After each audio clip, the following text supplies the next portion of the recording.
Student, this is our lecture number 15 of the philosophy that named as pragmatism.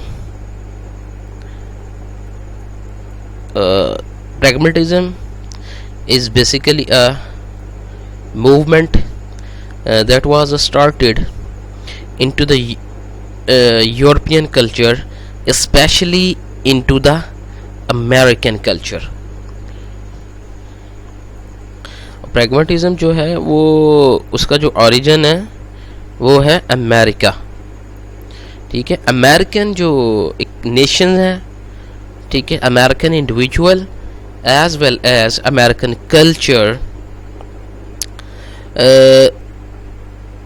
have into themselves a pragmatic approach. Pragmatic approach जो है वो various forms में और various positions में you can see into the society of America. So look at it. What is the pragmatism? Let we see the definition and origin of the pragmatism. It is a doctrine that knowledge should be used to act on things. ये कैसा इस तरह का एक अकीदा, इस तरह का यकीन, ऐसा यकीन जो किस पे जो क्या कहता है कि इल्म जो है उसको इस्तेमाल किस लिए करना चाहिए, किस लिए किया जाना चाहिए. इल्म का इस्तेमाल इसलिए किया जाना चाहिए कि वो चीज़ों के ऊपर अमल किया जा सके. ठीक है, इल्म जो है, ठीक है, वो क्यों इस्तेमाल किया जाता है? ताकि चीज़ों पर उसको अप्लाई किया जा सके. या इल्म का जो इस्तेमाल है वो चीज़ों पर अमल करने के लिए किया जाना चाहिए. An idea is indeed true according to the pragmatism. ठीक है, आइडिया क्या है इसके मुताबिक? An idea is Indeed true. एक जो आइडिया है उसकी ट्रूनेस उसी वक्त मुमकिन है if it has a practical efficiency. अगर वो आइडिया जो है वो प्रैक्टिकली जो अपनी एफिशिएंसी है वो रखता है. Otherwise the ideas that does not carry that don't carry this type of attribute, they are failure ideas according to the American society. अच्छा जी, ऐसे idea for example the idea of God, the idea of supernatural being has not any importance of the practicality. तो practical importance उनकी कोई नहीं है इस तरह के आइडियाज़ की. So that they are rejected such type of ideas by the American societies, by the American individuals. So it is the theory that function of intelligence is not to know, to find. कहता है theory के अंदर अगर हम बात करें तो इस तरह की थ्योरी है जो ये बात करती है कि जहानत का जो अमल है उसका जो फ़ेल है, ठीक है, जहानत के फ़ेल क्या है? Is not to know to find. ठीक है, जानकर तलाश करना नहीं है.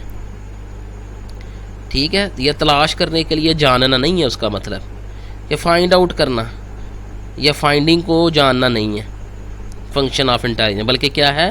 But to know to act, बल्कि अमल करने के लिए जानना, मालूम करना, ना कि तलाश करने के लिए मालूम करना बल्कि अमल के लिए मालूम करना. ये जहानत का बुनियादी फंक्शन है, इंटेलिजेंस का फंक्शन ये है थ्योरी में अगर इसको हम देखें.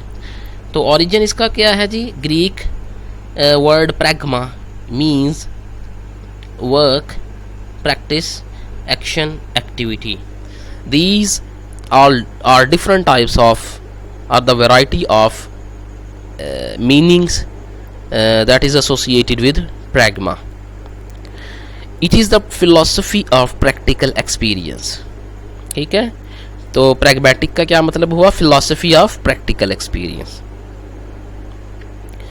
An American philosophical school founded in 19th century. तो मैंने आपको पहले ही बता दिया, this is an American philosophical school that was founded in 19th century.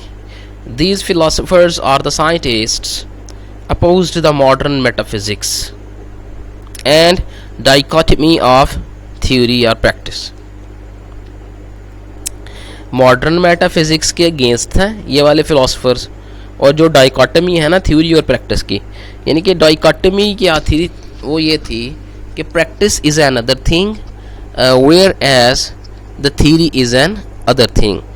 So there should be a number of or a group of people who will investigate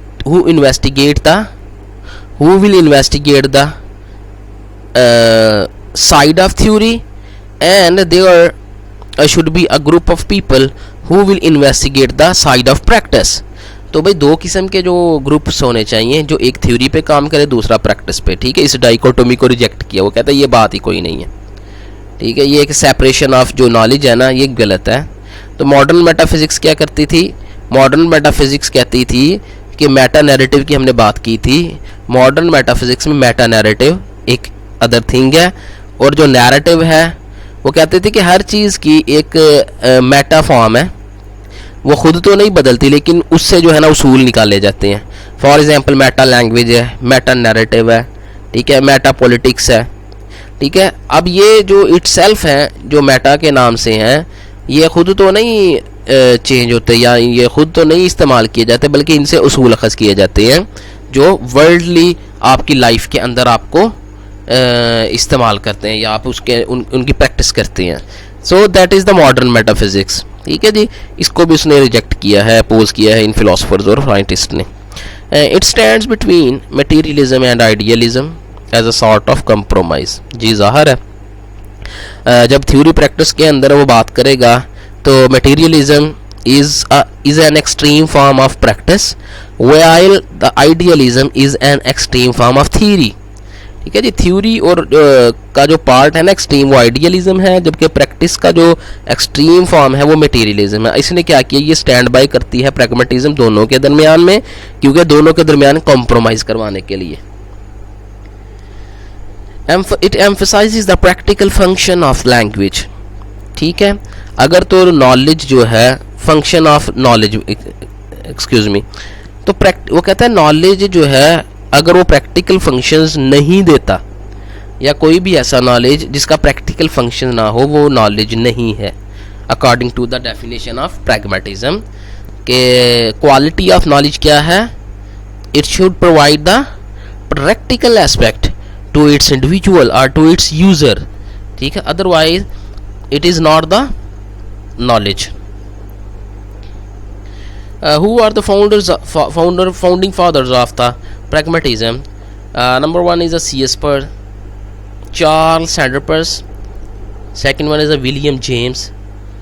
Third one is a John Dewey. Fourth one is a Mead. Fifth one is a Richard Rorty. Sixth one is a Hilary Putnam. Seventh one W.V.O. Quine. And eighth one is a Goodman. The C.S. Peirce, William James and the John Dewey are the most prominent figures in the school of pragmatism, who are considered to be the forefathers of the pragmatic movement in the American culture. Let me see one by one to these three figures. Number one is the Charles Sanders Peirce. Charles Sanders Peirce, C.S. Peirce भी इसको कहते हैं. He was an American philosopher, mathematician and logician, and he is the father of pragmatism. Charles Peirce जो है वो father of pragmatism है.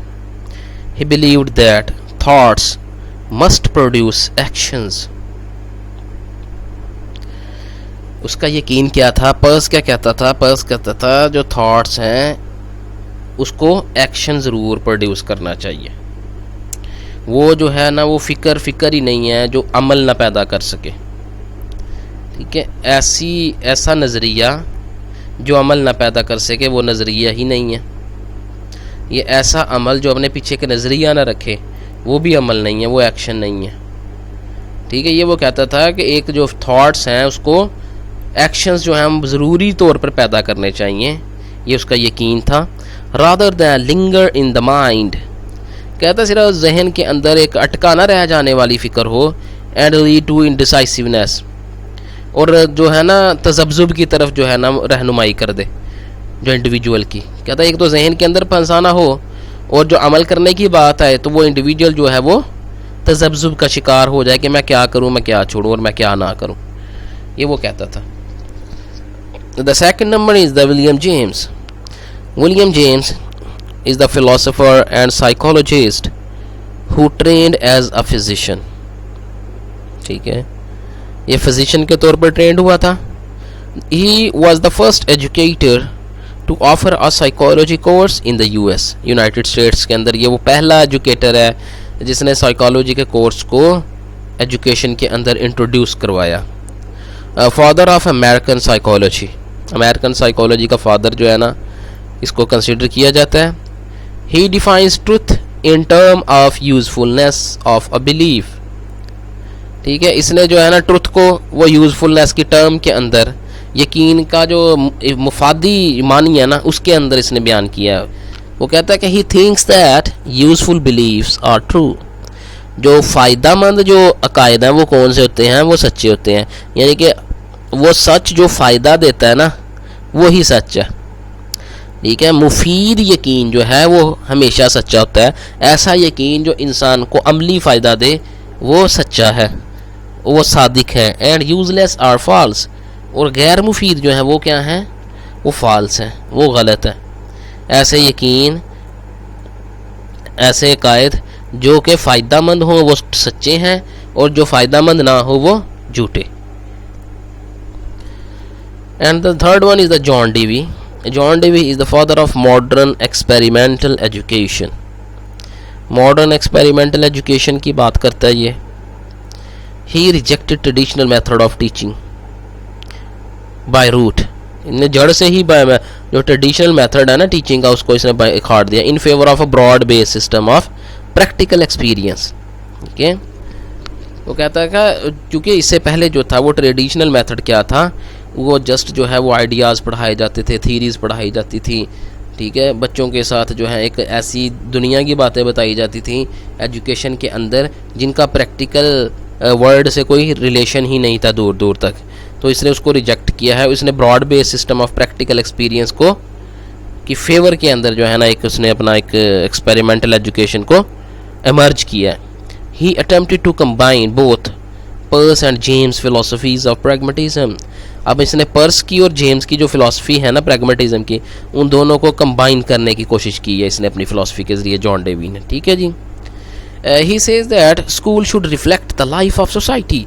कहता है जो स्कूल है ना जहाँ पे एजुकेशन गेट करनी है आपके बच्चे ने, वो सोसाइटी का एक मिरर होना चाहिए। स्कूल को सोसाइटी का मिरर होना चाहिए, यानी कि जिसको आप कह लें कि एक्सरसाइज करनी है बच्चे ने सोसाइटी में जाकर, उसने रियल प्रैक्टिस करनी है, तो उसकी एक्सरसाइज के लिए सोसाइटी छोटी सी कहाँ होनी चाहिए, स्कूल में। यानी कि स्कूल जो है वो सोसाइटी को डिपिक्ट करे, वो सोसाइटी की तरह का हो, जैसे कि एक इंसान, क्योंकि रिहर्सल उसने करनी है बेसिकली स्टूडेंट ने स्कूल के अंदर, ये वो कह रहा है, उसकी डिमांड ये है, इसलिए वो लाइफ ऑफ सोसाइटी को रिफ्लेक्ट करना चाहिए। Education is not preparation of life. ठीक है, कहता है ये कोई तैयारी नहीं है लाइफ की, but it is life itself, बल्कि ये खुद ब खुद एक ज़िंदगी है। ये वो कह रहा है कि सोसाइटी है लाइफ ऑफ सोसाइटी का मतलब ये नहीं है कि एजुकेशन आपको ज़िंदगी के लिए, हकीकी ज़िंदगी के लिए तैयार कर रही है। कहता है नहीं, बल्कि ये है कि ये खुद ब खुद एक लाइफ है।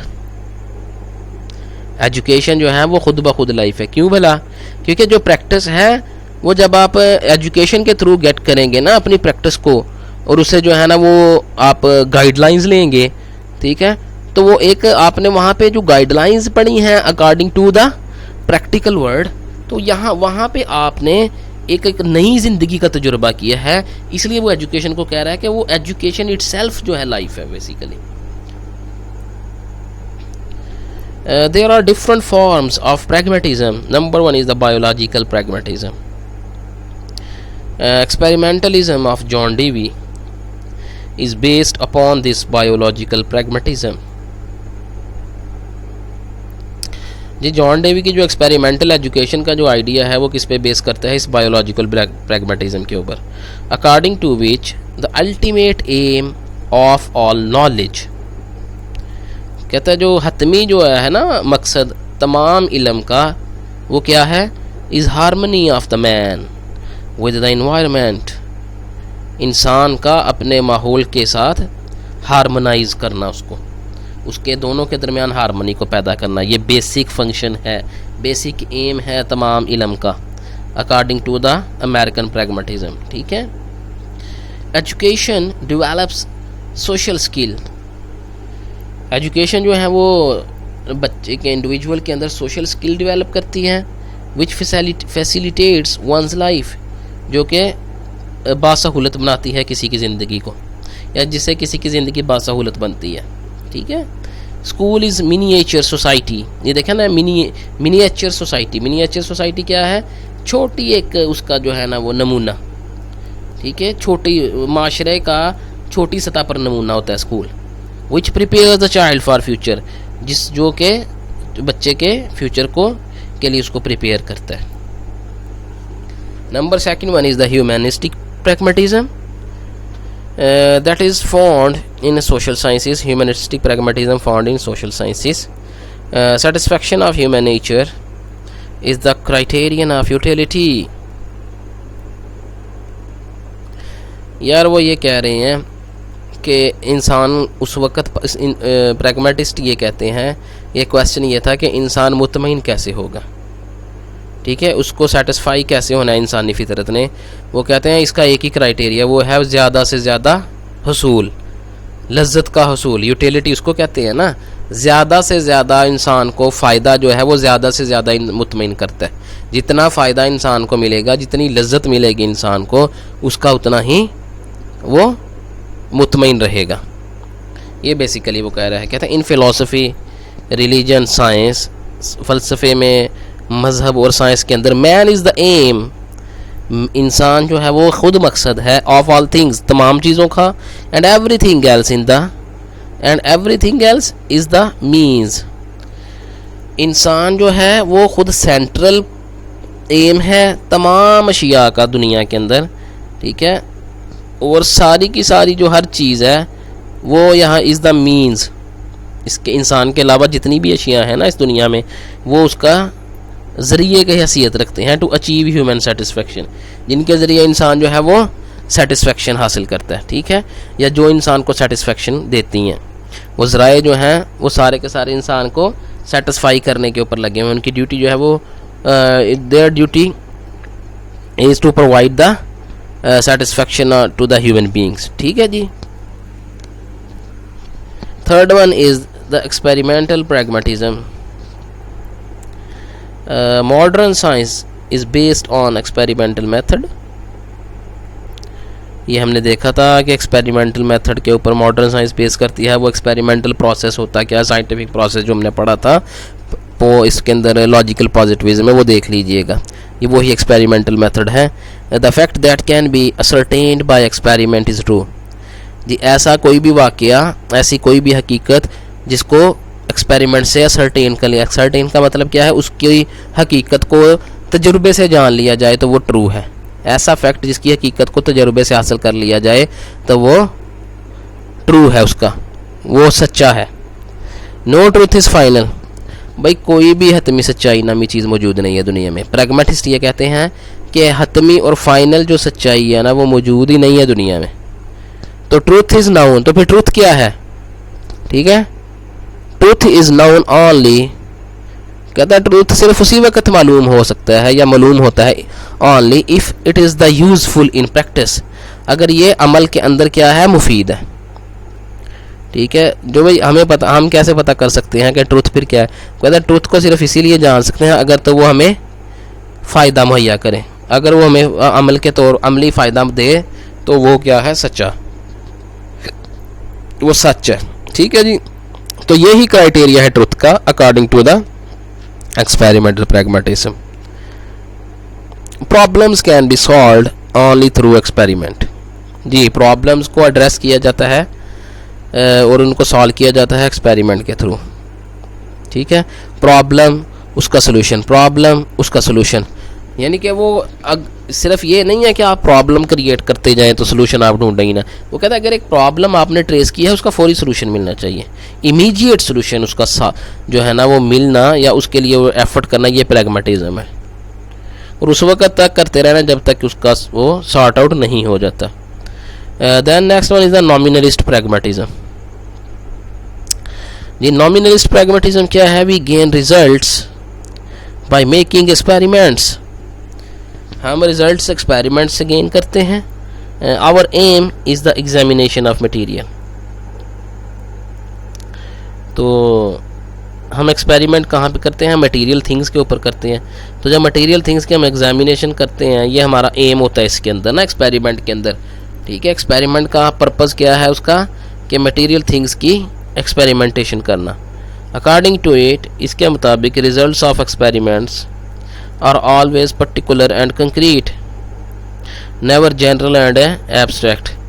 जी जितने भी एक्सपेरिमेंट के रिजल्ट्स हैं ना वो हमेशा पर्टिकुलर होते हैं और कंक्रीट होते हैं, वो मटेरियल फॉर्म में होते हैं। क्योंकि रिज़ल्ट जो है वो कभी भी समझ लें कि वो एब्स्ट्रैक्ट फॉर्म में नहीं होगा। प्रैग्मेटिज्म के अकॉर्डिंगली वो कहते हैं कि जो रिज़ल्ट्स हैं ये कंक्रीट और मटेरियल फॉर्म में होना ज़रूरी है, ख़ास किस्म की, जबकि जनरल और एब्स्ट्रैक्ट इसको कभी भी नहीं होना चाहिए। So the principles of pragmatism, there are so many principles that lies under the heading of pragmatism. Number one is it gives importance to action and experience. Action और एक्सपीरियंस को अहमियत देता है जी ये प्रैग्मेटिज्म। It believes in change. Second principle इसका क्या है कि ये चेंज पर बिलीव रखता है ये, इसीलिए तो कह रहा है कि वो पीछे हमने देखा ना कि इसका ट्रुथ जो है वो हतमी नहीं है, फाइनल नहीं है, बल्कि वो यूज़फुलनेस का जो क्राइटेरिया है उससे हम जज करते हैं। यही वो कह रहा है कि तब्दीली जो है वो होती रहती है, तब्दीली जो है वो एक नेचुरल प्रोसेस है। तो no belief in permanent value, permanent value नामी किसी चीज़ को नहीं मानते। मिसाल के तौर पर हम कहें कि जी वो खुदा को मानते हैं, या हम कहें कि जी वो सुपर नेचुरल बीइंग को मानते हैं, या वो कहते हैं कि जो अमल जैसा मर्जी हो लेकिन इंसान के जो एथिक्स हैं ना वो ख़त्म नहीं होने चाहिए, तो ये परमानेंट नहीं है वैल्यू। वो कहता है अखलाकियात जो हैं, ये अक़दार जो हैं वो तब्दील होती रहती हैं। ठीक है, इस पे बिलीव नहीं रखते वो। बिलीव्स ऑन प्रेजेंट, मौजूदा और असर हाज़िर पे उनका जो है ना वो बिलीव होता है। आगे क्या होना है इसको कंसिडर नहीं करते, ये पीछे क्या हुआ इसको कंसिडर नहीं किया जाता। उसका जो है वो फोकल पॉइंट क्या है? प्रेजेंट, मौजूदा हाल, मौजूदा सूरत हाल, असर हाज़िर जिसको हम कहते हैं। They have the deep faith in democracy. Democracy पे फेथ क्यों है जी इनका प्रैग्मेटिस्ट का? क्योंकि डेमोक्रेसी इमीडिएट रिजल्ट्स पैदा करती है पॉलिटिकल डोमेन के अंदर। ठीक है, क्योंकि गवर्नमेंट बाय द पीपल है ना, तो लोगों की राय शामिल होती है और फौरी तौर पर वो अमल दरामद हो जाता है। Emphasis on means not on ends, इसका जोर किस पे है? ज़राओं के ऊपर जोर होता है, मकसद के ऊपर जोर नहीं होता। मकसद नामी कोई चीज़ नहीं होती। एंड से मुराद यहाँ पे मकसद है। ठीक है, ऑब्जेक्टिव है। वो कहते हैं ऑब्जेक्टिव और मकसद नामी कोई चीज़ नहीं होती। ठीक है, जबकि ज़राए ही असल में मकासद होते हैं, इसलिए ये एम्फेसाइज करता है मीन्स के ऊपर ना कि एंड्स के ऊपर। So this is all from my side. If you have any problem, you can ask the question at my WhatsApp.